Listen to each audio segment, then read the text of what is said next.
फणीश्वरनाथ रेणु हिंदी साहित्य में आंचलिक कथा साहित्य के प्रवर्तक माने जाते हैं। संबदिया शीर्षक कहानी उनकी एक चर्चित कहानी है और इस कहानी को विभिन्न विश्वविद्यालयों के स्नातक अर्थात बीए और स्नातकोत्तर अर्थात एमए स्तर के पाठ्यक्रमों में शामिल किया गया है और इससे संबंधित प्रश्न अक्सर विश्वविद्यालयी परीक्षाओं में पूछे जाते हैं। जैसे संबदिया शीर्षक कहानी की सार्थकता पर प्रकाश डालें। संबदिया शीर्षक पाठ का सारांश अपने शब्दों में प्रस्तुत करें। संबदिया शीर्षक कहानी के संबदिया हरगोविंद का चरित्र चित्रण करें। या संबदिया शीर्षक पाठ में भारतीय ग्रामीण जीवन का कौन सा चित्र प्रस्तुत किया गया है उसे अपने शब्दों में अंकित करें। इस तरह के प्रश्न बीए और एमए की परीक्षाओं में पूछे जाते हैं। इस वीडियो में हम संबदिया शीर्षक कहानी का सारांश हम प्रस्तुत करने जा रहे हैं। इस संबदिया शीर्षक कहानी में फणीश्वरनाथ रेणु ने क्या लिखा, कैसे लिखा, इसकी एक संक्षिप्त जानकारी हम इस वीडियो में आपके समक्ष प्रस्तुत करने जा रहे हैं। तो संबदिया शीर्षक कहानी हिंदी के विख्यात आंचलिक कथाकार फणीश्वरनाथ रेणु की एक चर्चित कहानी है।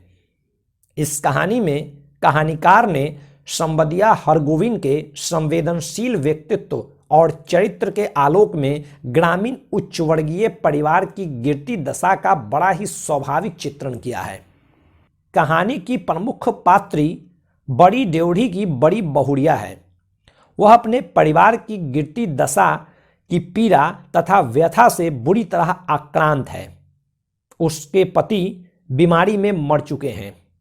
हिस्सेदार झगड़ा झंझट कर थोड़ी बहुत बची संपत्ति पर अनाधिकार कब्जा कर परिवार सहित शहर में जाकर रह रहे हैं।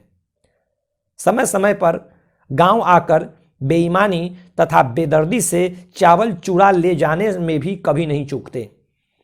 इधर असहाय बनी बड़ी बहुड़िया व्यथित जीवन की पीड़ा के आंसू पी पी कर किसी तरह जीती रहती है। रैयतों ने खेत पर दावे दखल कर लिए हैं। उसके पास खेती के अब कोई साधन नहीं है। वह तो कर्ज उधार और पैंचा पर जीवन जीने को विवश है। गांव की बूढ़ी मुदियाई रोज कड़वी बात की आग उगलकर बाकी पैसों के लिए तगादा करती रहती है और न जाने बड़ी बहुड़िया को क्या क्या सुनाती रहती है। बेचारी बड़ी बहुड़िया के खाने पीने का कोई साधन नहीं है। वह बथुआ का साग खाकर अपना गुजर बसर कर रही है। अपने इस बोझिल और कष्टमय जीवन के बोझ और व्यथा से वह एक दिन उब जाती है और गांव के संबदिया हरगोविंद को बुलाकर अपने मां के पास एक संवाद भेजती है कि वह उसे यहां से ले जाए। वह संबदिया को कहती है कि वह इस संदेश को उसके मां तक पहुंचा दे और यह भी कह दे कि वहां पर वह भाई और भाभियों की चाकरी कर लेगी, बच्चों के जूठन खाकर एक कोने में पड़ी रहेगी, लेकिन अब बथुआ का साग खाकर बड़ी ड्योढ़ी में नहीं रह सकती।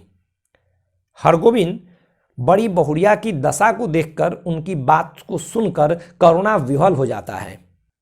वह यह संवाद लेकर बड़ी बहुड़िया की मां के पास पहुंच जाता है। वह एक अजीब मानसिक द्वंद्व में पड़ जाता है कि इस संवाद को वह उसकी मां से कैसे कहे। उसे लगता है कि बड़ी बहुड़िया तो उसकी गांव की इज्जत है, वह गांव की लक्ष्मी है, वह उसकी दुर्दशा की चर्चा कैसे करे।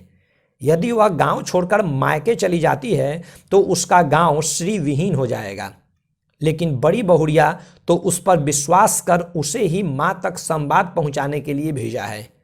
वह बेचारी तो उसकी प्रतीक्षा में होगी। हरगोविंद बड़ी मां से बड़ी बहुड़िया का संवाद नहीं कर पाता। वह झूठ बोलकर बड़ी बहुड़िया की कुशलता तथा सुखद व्यस्तता की बात सुनाता है और झूठ के लिए पश्चाताप का बोझिल भार लेकर वह अपने गांव पैसे के अभाव में पैदल लौट आता है। उसकी मानसिक दशा असामान्य सी हो जाती है। वह अपना सुध बुध खोकर बेहोश सा हो जाता है। जब उसकी आंखें खुलती है तो वह बड़ी बहुड़िया को सामने दूध पिलाते हुए पाता है। वह बड़ी बहुरिया के पैर पकड़कर इस बात के लिए क्षमा याचना करता है कि उसने उसका संवाद नहीं पहुंचाया। इसका कारण स्पष्ट करते हुए वह कहता है कि वह यह नहीं चाहता कि गांव की लक्ष्मी गांव छोड़कर चली जाए। वह उसके विनय भरे शब्दों में निवेदन करता है कि वह गांव छोड़कर नहीं जाए। वह उस गांव की माँ है। वह बेटे की तरह उस माँ की सेवा करेगा और उसे कोई कष्ट नहीं होने देगा।